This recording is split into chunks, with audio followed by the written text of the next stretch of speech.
Well, I hope some of you saw yourselves up there, and make sure when that comes back again through this series, you do the little code and upload pictures. It'll be fun to have your pictures up there. I want to say welcome to everybody here in the Legacy Auditorium, as well as everybody online. Today, we're continuing our series, IRL, in real life. We're talking about IRL as opposed to digital connection. Nothing wrong with digital connection. But what you and I are created for is something much more than that. We're created for real life connection. And yet that's easier said than done. And so we're talking about the skills that go into the kind of connection that you and I are created for. And to kind of help us get into that, I want to congratulate a Chase Oker, an online Chase Oker from Colorado, Corey Crane, who happens to be my wife's youngest sister, and for finishing last weekend the Leadville 100 race. When I say 100, that's a 100-mile race running, which is pretty crazy. And yeah, that's her crossing the finish line. You have to finish it under 30 hours. And so you're running all that time. It starts at 10,000 feet, that's the lowest elevation, and then 12,600 feet, you're going up and down, it's a mountain run. And so if you're doing a 100-mile run, there's a combination of a lot of focus and intensity and craziness, because on a 100-mile run through the mountains like that, there's gonna be adversity, and you know that. And for her this time, she did it last year too, for her this time, she, about halfway through, messed up her knee, twisted her knee. It was swelling and hurting. Her feet were already hurting before the race, her left foot in particular. And she soon developed really bad blisters, even underneath her toenails. Her toenails began to come off. And you can imagine, right? So for the last 50 miles, she was in significant pain. 50 miles. Think about not 50 feet, but 50 miles of the race. So she just had to keep pushing through it and keep pushing through it. And that's an amazing accomplishment. But what she would say, which she has said quite a bit, is that yes, it was an accomplishment, but it wasn't one she did alone. In fact, she could not have done it alone. Because with a race like that, she had a crew, and that crew was focused on coming alongside, and at aid stations along the way, providing nutrition and the right kind of hydration and even medical help and whatever she needed. And then at certain intervals in the race too, she has pacers. And pacers are people who run a number of miles with her to just keep her going when everything mentally, emotionally, and physically is screaming, you can't keep going. And they're there to say, you can do this. And when at times in the race, you're gonna lose a sense of just being able to think clearly. And so it's like, no, we can do this. So one step, let's keep running, let's keep going. And you and I are the same way in life.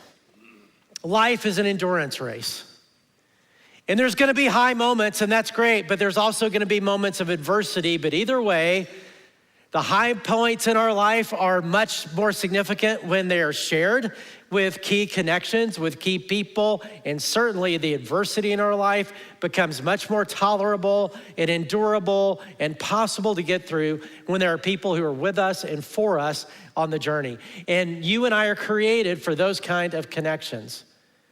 And in this series, we're talking about, well, how do we develop them? Because they have to be developed. And as we talked about last week, there's a lot in our culture that is working against the kind of connections we need. So how do we develop the skills that those relationships demand? Because they're not just gonna happen because you want them. They're not just gonna happen just because you're with people. There are certain skills that are required to take relationships to that level of depth. And so each week of this series is focused around a different skill. Last week, we talked about the skill of being known, of being knowable, about showing up and opening up. If you missed it, let me encourage you to go back and listen to that or watch that. Next week, Ryan is speaking on the skill of conflict, going through conflict in a way that doesn't disconnect, but actually connects you at a deeper level than if you never had the conflict in the first place. And that's a skill. This week, we're talking about the skill of knowing someone. Meaning last week, being known, this week, knowing. So last week, defense, this is playing offense. How do we relate in a way toward the other person that builds connection, that builds trust? and that bonds you together. And that's a skill. And some people are really good at that, and most of us can do it a little bit, but we all could be better. And so today we're going to talk about, well, what is the skill of knowing? And it's a little bit like, I have these magnets up here, which on Amazon, these look huge, and they're not. But some people, I mean, they want to connect and they try, but if you on one side of these magnets, in the polarization of them, right, it's just never gonna connect. And yet some people are just naturally connect wherever they go. And what is it about those people? It seems like wherever they go, they can just build connection and build depth and all that. And you think, wow, they're just incredible personality, but it's not really about personality. There's some skill attached to that. And today, that's what we're gonna talk about. And really another way to say the skill today in knowing is the skill of seeing someone in a way, not just looking at them, but seeing them in a way where you relate to them in a way where they feel seen, they feel heard, they feel valued, and that is connective. Now, when you hear that, if you're like me, at least, and I think like a lot of people, you might be thinking, oh, I think I'm pretty good at that. I think I'm pretty good at that. I think I'm pretty connective. I can see people, I can connect with people. I can, in a way they feel seen and heard and valued and all that. There's all these studies that have been done, which is really interesting to learn how they do it. I can't go into all of it, but people coming out of relationships or relational interactions thinking, oh man, I nailed it. And then they talk to the people on the other side of that interaction who's like, yeah, I don't feel connected to them at all. I don't feel seen, I don't feel heard. And what the study suggests is that this is an area of life where we tend to give ourselves too much credit. We think we're really good at this. And the truth is we can be way better, especially compared to the guide today to help us, and that's Jesus, who one of the things that made him stand out is how connective he was. And today we're gonna learn how to see like Jesus saw and how to connect like Jesus connected. And it's really interesting to read through, which I did this week, and I wish I could share all of it, I can't. All the times that you see the word see, the verb see with Jesus, it's one of the more common verbs in the New Testament story about Jesus. And seeing often preceded something else. So it'd be like Jesus saw Matthew the tax collector and said, hey, come follow me. Because he saw him and he saw potential in him. He saw what he could be and he names it. Maybe somebody's done that in your life. They've seen you that way.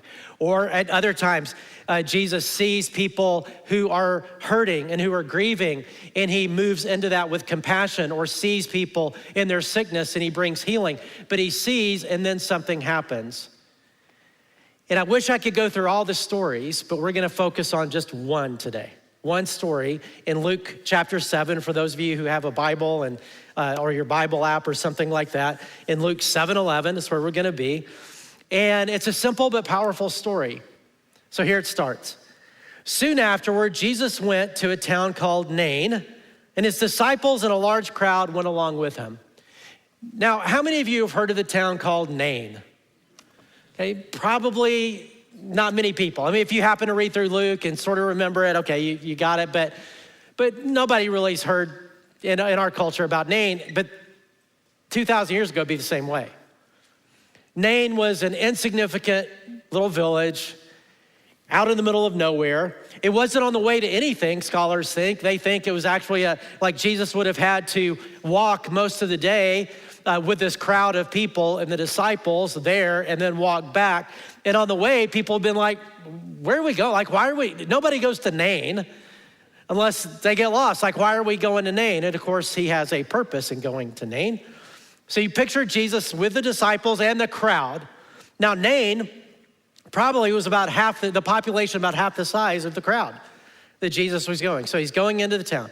As he approached the town gate, a dead person was being carried out, the only son of his mother, so a widow, and she was a widow, and a large crowd from the town was with her.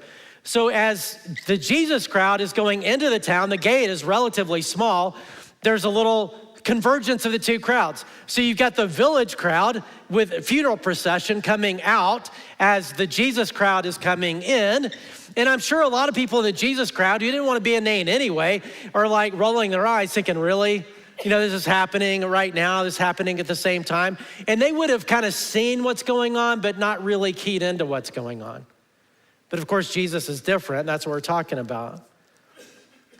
Verse 13, when the Lord saw her, the widow, his heart went out to her, and he said, don't cry. Now, I can't speak for every man in the room or online, but I can speak for me as a man that I don't handle, I mean, a guy can cry and be like, yeah, whatever, dude. But a girl crying, that gets me. It makes me uncomfortable. I don't know what to, and I'm very thankful because my wife, Christy, is not manipulative. And because if she was, all she had to do was cry. And I'm like, yeah, whatever you want. Like it's, your deal. And I think that's one of the reasons why God never gave me little girls to raise. We had 2 boys. Because if I had a little girl, I could tell my little girls no. Now our granddaughters, they're never gonna hear the word no from me, ever. Like it's just yes, whatever you want. But my own kids, if I had little girls, I'm pretty sure I could say no until they cried. And then I'd be softy and be like, whatever you want, Now our little boys, not the same. I mean, when our boys were growing up and they would cry or whine or whatever, be like, okay, you go in another room, do that, tell me when you're done. And because that's not gonna change anything. But if you're disappointed and wanna cry, that's fine. But yeah, it's not gonna change anything. But that was fine. Girls crying a little bit different. I don't know if that had anything to do with Jesus, but for him, he's saying don't cry because he knows what's about to happen. He knows what he's about to do. Then he went up and touched the coffin, and those carrying around it stood still. So he goes up and he touches the coffin. Now, the coffin, by touching the coffin, there would have been a platform that sort of like a stretcher that they would have been carrying, and the coffin, which is not like a wood coffin or metal coffin like we have, it'd be like a basket with like a thing draped over it and the body's just there. And so they would have been holding the platform, but not the coffin itself. So Jesus goes up to the basket with the body and touches the basket, touches the body, and they stop because they were shocked. Nobody did that. Because in that culture, there were a lot of taboos about touching dead bodies. I mean, I don't know anybody today that's thrilled about touching dead bodies, but back then, it would make you ritually unclean and spiritually unclean, all these things that they had in their minds about that. And Jesus just goes right up and touches this coffin, this basket, this body, but he doesn't just touch it, he talks to it. And he said, young man, I say to you, get up. And the dead man sat up and began to talk. And Jesus gave him back to his mother. He ruined a perfectly good funeral by raising the dead guy from the dead, which is pretty amazing. And he gives, and now, because this widow would have been destitute without a man, because in that culture, that's just the way it worked. And so this son, as that son grew up, would be her means of support, ownership of land, all of that. And so she was not only grieving, but realizing my life, what's gonna happen to me, and Jesus changes all that. And the townspeople are amazed, and all this happens, and it's a really cool story. But the hinge point of the story, the part of the story that changes everything, and a connection that is an impactful connection, starts with just a simple little phrase, sentence, he saw her. He saw her. Then his heart goes out to her, and he does what he does. He saw her, his heart goes out to her, and so on. He saw her. Now, the disciples, the crowd, they would have been able to look at her. They probably looked past her, kind of looked through her, whereas Jesus zeroed in on her. And his heart went out to her. That's the difference between just looking and seeing. He didn't diminish her, he illuminated her, brought it out. And my guess is you've had people in your life, both. You've had people in your life that where you've left that encounter not seen at all, not heard at all, dehumanized maybe, or just sort of diminished or ignored. Or maybe rejected or whatever, right? That's one way. Another way is I hope you've had people in your life at some point in your life. In fact, it's a great little question to ask. If you're with somebody or whatever, just at dinner or something like that after this or on the way home, just say, hey, when is a time in your life where you felt seen in a significant way? Because it's a powerful thing to be seen. It's also powerful to be diminished and look through. When I thought about that this week, I couldn't help but think about a story that if you hang around, you'll hear this from time to time because it was such an impactful story for me, and I learned so much from it. It was about 2 years before the pastoral transition from Gene Getz that started our church to me. So we were in the transition process, but I wasn't the lead pastor yet. And there was a gathering that was going on that was a really cool gathering. It was a business writer and thinker named Jim Collins. And this organization was getting him together with the 50 largest church senior pastors in the country. And the person who was pulling it together is a friend of mine. And so he pulled me in. I was number 51 because I wasn't a senior pastor yet, and we were not one of the 50 largest churches in the country. But he's like, hey, you're close enough, just come on. It'll be great. And so I'm there, but I'm there as the least important person in the room. But for me, it's really cool because, some of these pastors I knew, most of them I didn't, but I idolized all of them. And it'd be like, oh man, this is gonna be amazing. I've read that guy's book, I've seen that. It's like, oh, this is gonna be incredible. So it starts with a little mixer, where you're just hanging out. And I'm all excited about it for about 3 minutes because it doesn't go very well for me. And the reason is everybody knew I was the least important person in the room, or they sensed it. Because there were a bunch of people who were looking at me, but looking through me, looking past me at somebody more important than me. And even some of the people who knew me were like, hey, Jeff, how you doing, buddy? Yeah, good, okay, see ya. And going on to somebody else, and I'm just standing there. So I decided to go to the corner because there was food tables, and there was a seafood table in the corner that had this shrimp, I guess prawns or something, that were massive. I don't know if they were from Chernobyl or what, but they were just massive shrimp. And the kind that you really want to put in your pocket and take home, and I didn't, but I was putting them on my plate. And then I hear a voice that scared me from just kind of next to the table. And this guy said, Jeff. And I looked down and there was a guy sitting against the wall on the floor. He said, Jeff, why don't you come sit with me? Because I've been watching what's going on. I can tell you got nothing better to do. That's what he said. I said, well, you're right. And I knew him, he knew me. And so I sat down. It was a guy named Randy Pope, who was pastor of Perimeter Church in Atlanta, who did belong in the room. He just didn't want to act like it. And so he's sitting against the wall, just watching all that happen. And so I sit down next to him. And we have this incredible conversation. And he locked, like eye contact locked in, and he was curious about it. He says, hey, I want to know what's happening with the transition with you and Gene. What are you learning? What's going well? What could go better?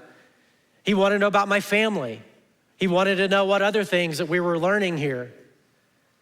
And he let me ask some questions too. But I'll never forget that moment. To feel what it's like to be diminished and to feel what it's like to be seen. Because I was lifted up. I felt for a little bit like I almost belonged, that I had something to share, that I had something to say, right? Because I did. Everybody does. But it took somebody like that to see. And we get to decide in relationships the kind of person we're gonna be. In the book that we talked about last week, the David Brooks book called How to Know a Person, he talks about the difference, two kinds of relators. The first he calls diminishers, and the second one illuminators. That when we relate to people, the way we sort of move toward people is either we diminish or we illuminate. Either we connect or disconnect. Either we see or we don't. And here's the way he describes the difference. He said, diminishers make people feel small and unseen. They see other people as things to be used, not as persons to be befriended. They stereotype and ignore. They are so involved with themselves that other people are just not on their radar screen. Illuminators, on the other hand, have a persistent curiosity about other people.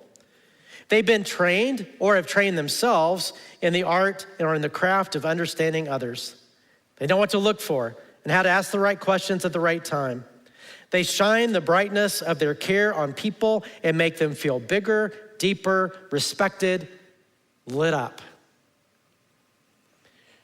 How can we be like Jesus, who was an illuminator?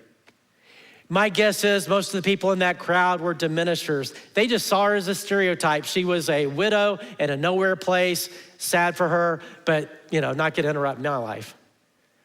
But not Jesus. He locked in. He saw her in a way that connected, in a way that impacted, in a way where she very much felt seen. And what does it look like for you and me to become an illuminator? And I want to break that down just from looking at the way Jesus related. Kind of like breaking down a golf swing. You'd say, okay, what's your setup? What's your backswing? How are you going to come through the ball? All that. Let's just sort of break it down like that. And there's a few components to this if we're going to be better at connecting and seeing and illuminating. The first one is focus. One of the ways that made Jesus stand out, and when you read through, which I did this week, when you read through his interactions with people in Matthew, Mark, Luke, and John in the New Testament, is you can tell, like when he talked to somebody, he zeroed in on them as if they were the most important person in the universe. Because at that moment, I think they were the most important person in the universe to him, no matter who they were. No matter what category, big shot, little shot, messed up person who felt like they had it all together, it didn't matter. He zeroed in on people, he focused on people. And they knew that, they felt that. They felt valued, they felt seen. My dad was really good at that, even though he was a busy guy with a lot of responsibility. My dad had a small company that was an aerospace company, and their flight instruments tended to go, many of them went on last at the end, like right before the flight went off. So they were always had a lot of pressure and deadlines because since their stuff went on last, if they were late, it would delay the flight, which was a really big deal. That's millions and millions and millions of dollars every day that it's delayed. And so there was a lot of pressure around his company. But as a kid, all the way into adulthood, I didn't know that.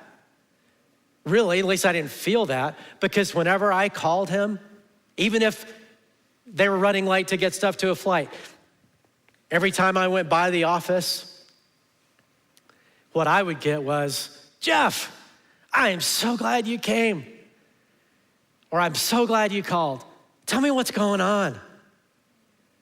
And I felt like the most important being in his life, in the universe at that moment. Had no idea all the urgency and all the stuff that was happening. And I was valued and I was seen, right? Which is connective, it pulls me toward him. Like I want to connect him because I feel like he wants to connect with me. And when we relate, let's make sure we relate in a way that the other person on the other side feels that. It's not, oh, hey, yeah, good to see you. What's going on? I gotta kind of go. But as much as possible, say, no, I'm gonna lock in. And other cultures do that a lot better than we do because we prioritize fast over relationships. And some of you are from cultures that are better at that. You can help us, the rest of us, to key in. Especially now, we talked last week about the digital thing and how it keeps us from real relationships. Same thing is true in terms of focus. They've done these studies that show that even like if you have a family dinner or you meet with somebody and you put your phone on the table or on the coffee table or on the dinner table or whatever, even if it's upside down, like with the face down, that it greatly diminishes feelings of connection and meaning and significance on the other side.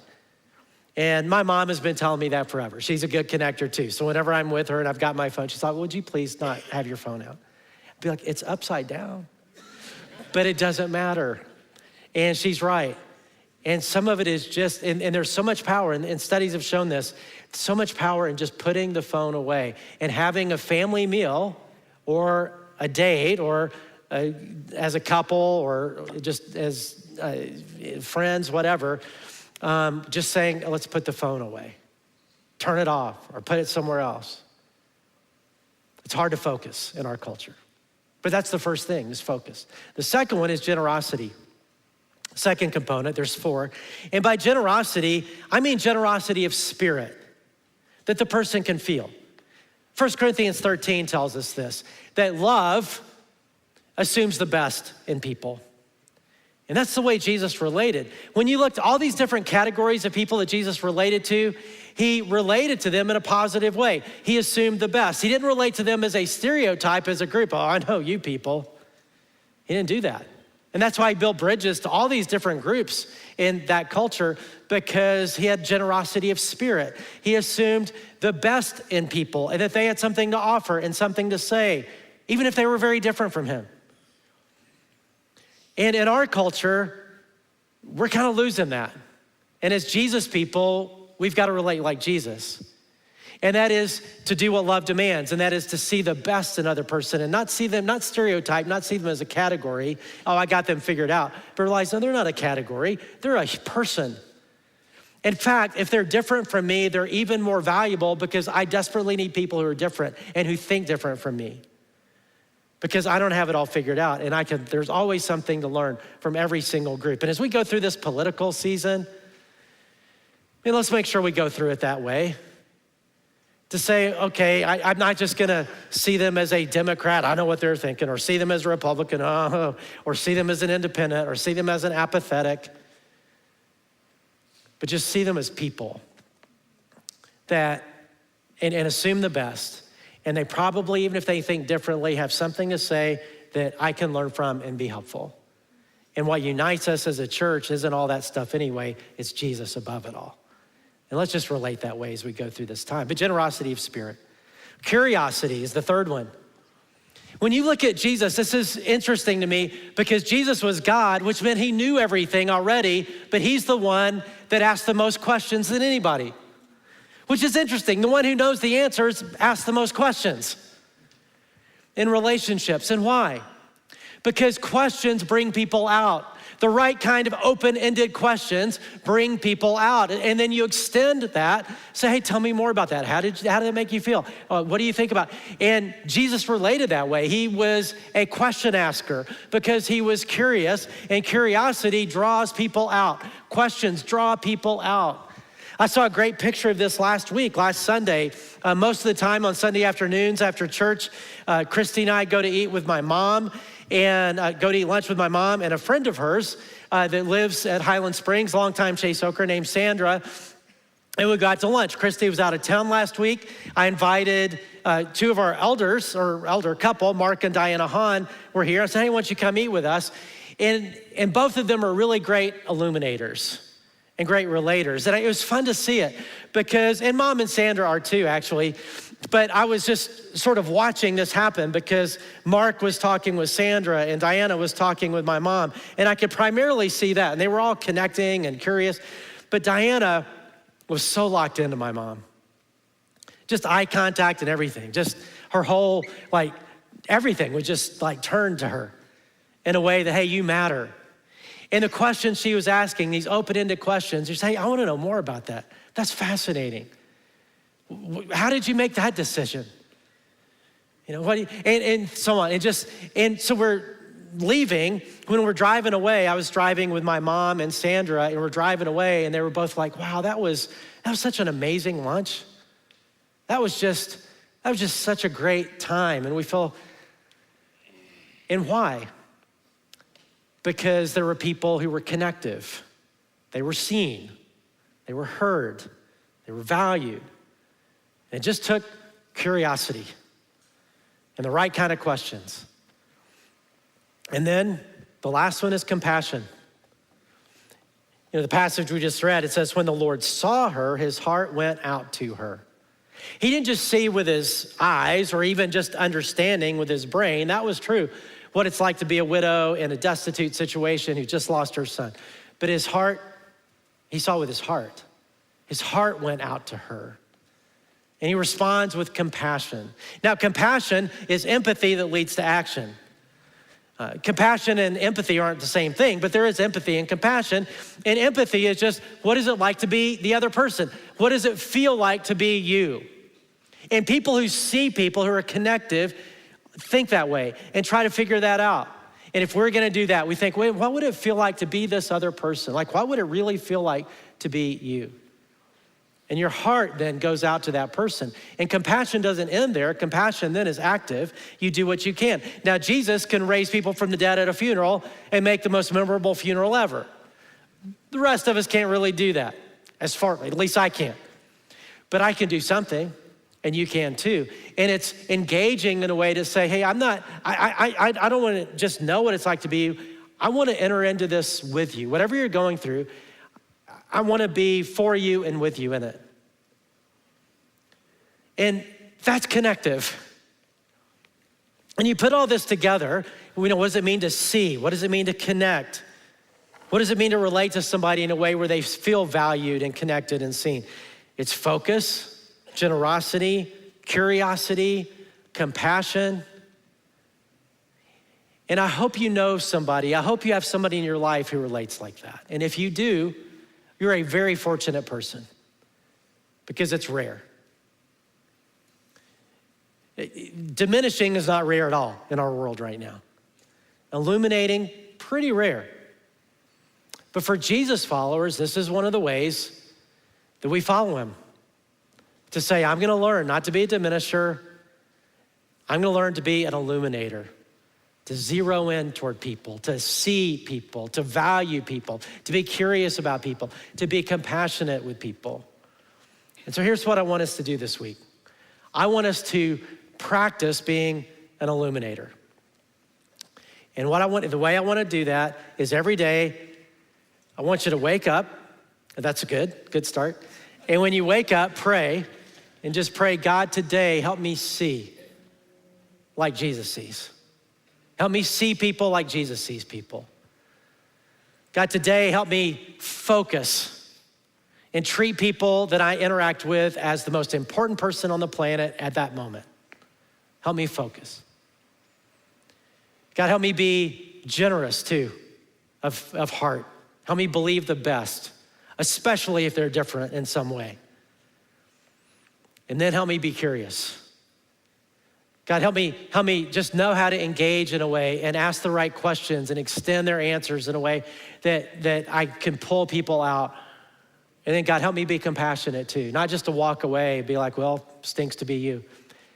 But to say, oh no, what would it look like to say, no, I wanna help you. Or I wanna pray for you, all right? And here's what'll happen if you do this. A couple things. One is the day is gonna be an amazing day, because you're gonna have stories to tell at the end of the day. It's like an adventure living like Jesus that way. And the second thing that'll happen is you'll have people like a magnet who feel very connected to you and who wanna be connected to you. You won't have problems as we're talking about how do you build these connections and not be lonely and all this stuff in this culture.